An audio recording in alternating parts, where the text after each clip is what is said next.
Well, thankfully no flooding, at least in the Lansing area, Dustin, despite hours and hours and hours of rain. That was a lot of rain. Yeah. And I didn't see much going on around Lansing. I haven't heard too many reports, but I'm sure there were plenty of spots that are just super soaked and muddy now. Yeah. And I know Holt has one river that's a little bit higher in the flood stage under flood warning. But thankfully, we actually avoided the worst of it. Believe it or not, out of all that rain we saw, South Bend, Indiana, over 10 inches of rain. 10 inches of rain. Hard to believe. Unbelievable amount, right? Well, we have a little bit more rain on the way. Not a lot. Should give us a good break, but we have a little bit more. We'll talk about that. Look at our local radar now.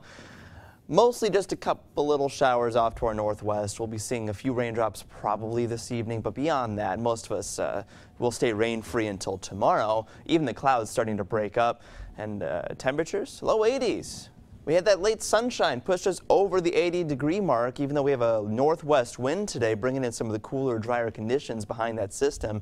Dew points, though, are still high, and that's not a surprise. Given how much moisture we just got in a very short amount of time, these dew points will stay high throughout most of the second half of this work week. Meanwhile, zooming out, there's your big system.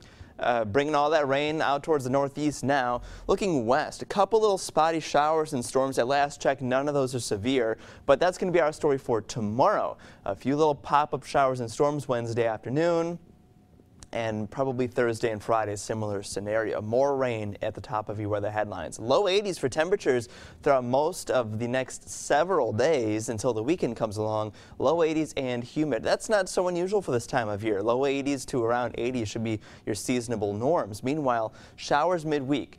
Mostly light, mostly sporadic stuff, but more weekend storms will be on the way. Could ruin a couple of evening plans. Let's talk about that in our forecast tonight. The next hour or two, maybe a couple raindrops. That's it. Most of us will stay rain-free tonight, even the clouds breaking up a little bit. Clouds do return tomorrow. Maybe we see some fog overnight on top of it. A couple rain showers or thunder showers likely by lunchtime. This is going to be the light, spotty stuff. You either see it or you don't. There's no big organized system overhead. It's just going to be a little bit here and there. And same goes for scattered storms here and there in the afternoon. Nothing strong, nothing severe, maybe a few little downpours here and there. That's your worst case scenario for tomorrow. It breaks up at night as we lose the heat of the day. Similar scenario for Thursday. Almost identical forecast. A few showers and thunder showers possible in the afternoon and evening, and then it kind of breaks up at night as we cool back down. And Friday might also be very similar. A few pop-up showers or storms in the afternoon, and then it kind of breaks apart. Saturday, though, we'll see more of those storms. Look at that turning point. Mid-80s by Friday, and then dropping after Saturday. That system comes through. We'll see some storms and a cold front Saturday night. 64 your low tonight. Partly cloudy skies, some fog around. 82 your high tomorrow. A few storms will be around as well. It kind of breaks up at night. Lows there around 63. Very similar forecast on the way for Thursday and Friday.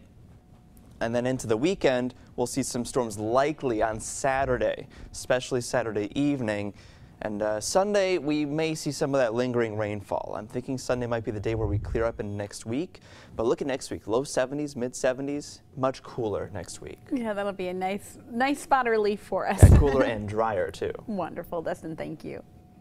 Nearly